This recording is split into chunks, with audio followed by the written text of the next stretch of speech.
Hello class, back here again with the ethics project here, and so I definitely took some time trying to find a few different articles.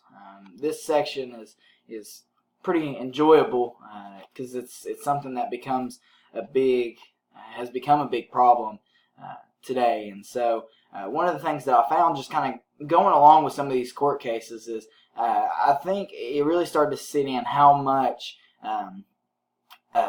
ethically things may seem wrong, but the difference in ethics or what is ethically correct and what is lawfully correct is two completely different things. And so the first one that I chose here was Tatro versus the University of Minnesota.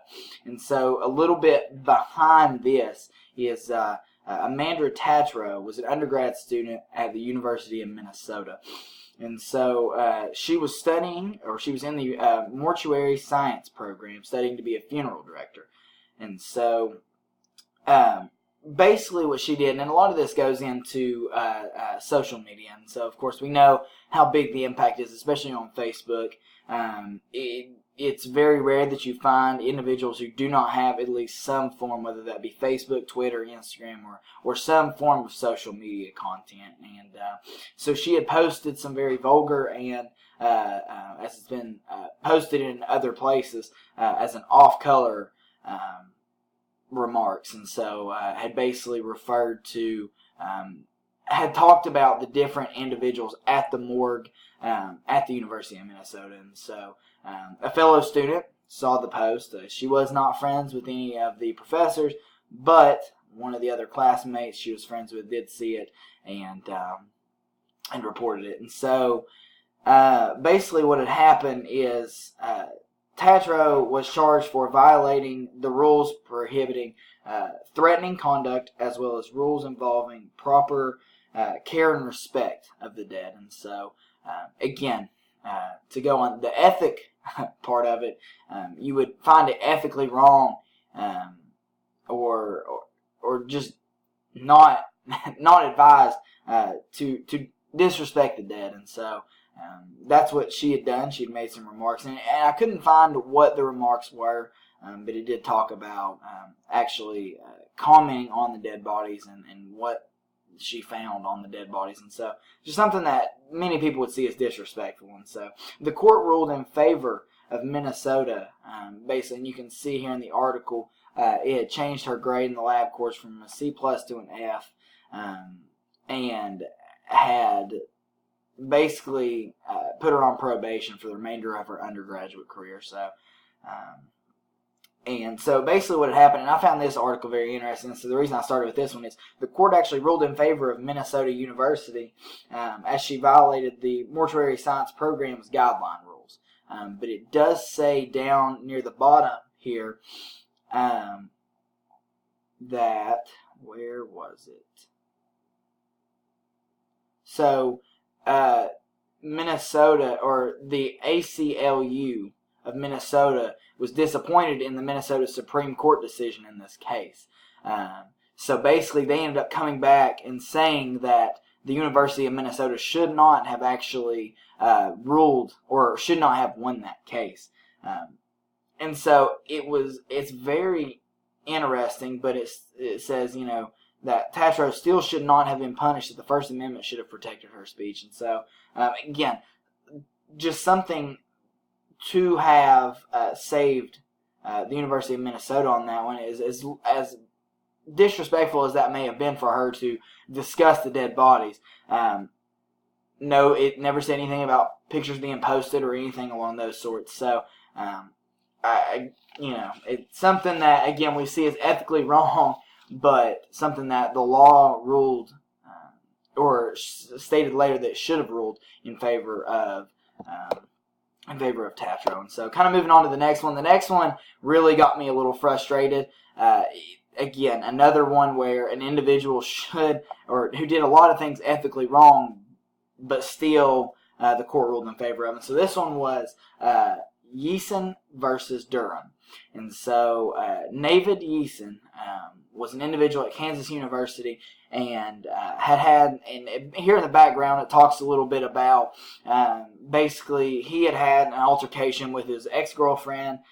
He had threatened to kill himself, and he, had restrained her in a car, took her phone, and it just, a lot of bad stuff had happened. And so he was actually charged with criminal restraint, battery, and criminal deprivation of property. And so, again, so some backstory behind that. Well, basically what had happened later on in the case is that Yeason received a no-contact order after going through the school. And so you can kind of see some of the things here that were said, some stuff. And so the issue with this was that I kind of saw what was coming as I was going on, and so her name, the ex-girlfriend's name, was never mentioned in this case, and so all these tweets were clearly directed towards her. And so when it had gotten brought to some of the individuals at Kansas University, they actually called him into an interview and had said, pretty much talked to him and told him that he was violating the no contact order. So after that was over, he went and tweeted again, and you can see some more of these tweets. And again, it was clearly directed towards her, but was never actually sent, or was never actually tagged with her name in it. And so it had said that her friends were the ones showing her these tweets. And so again, they set up an interview to reiterate that the no contact policy had been, regarding tweets, had been violated. And again, had tweeted once more. And so it says that he had tweeted 14 different times with tweets that had discussed the ex, and then 3 after he had been interviewed. So basically, this finally got brought up to the Provost Durham, Dr. Durham, and so she had took matters into her own hands and had reviewed the case and had decided to expel Yeason. And so it was something that I kind of felt like was a justified decision. But of course, there's a reason I'm not a lawyer, so you go down and read a little bit farther. But the court actually ruled in favor of Yeason on this. And so basically what had happened, and again, something that I had seen kind of coming from early on as reading this, was that her name was never actually tagged to it. And so that made it very hard for the Kansas court to actually charge him. And so it ended up, basically, Yeason was able to re-enroll, but Yeason had actually tried to come back and sue Durham, but the court did rule in favor of Durham and understood why her decision was made. And so either way, it was something, again, that probably, we look at a lot of things that especially with him being charged with battery and having a no contact order, and he was still able to walk away from a court case and re-enroll at the school. So, but the last one here was kind of something that interested me, being a special education major, coming from a special education background. An employee wins a harassment claim based in part of coworkers' off-site blog posts. And so this was one that was a little bit different than the other ones. So Espinoza, Mr. Espinoza, had been working for the county department, and he says that he was born with an incomplete hand. And so basically what had happened is a couple coworkers, he had worked for the company for 10 years, and a couple coworkers came in and started multiple blogs that actually addressed his name, addressed where they worked, and so kind of went into, again, actually pointed out his disability. And so Espinoza had taken it to the local managers, and the managers it says right here, the managers took some steps to remediate the online harassment, but no serious steps were taken, and everything continued. And so basically, long story short, the court case goes on to talk about the blog posts were conducted outside the workplace, but in the end, he won the claim because they were able to actually find the blog posts through the work computers, and actually found that even though the blog posts were being posted outside of work, it did include the work's name, and actually included the individual's name as well. And so Again, that harassment, even though it was actually done outside, it did affect the work and negatively gave impact on the workplace. And so, again, that was something that it almost seems like ethic justice was done.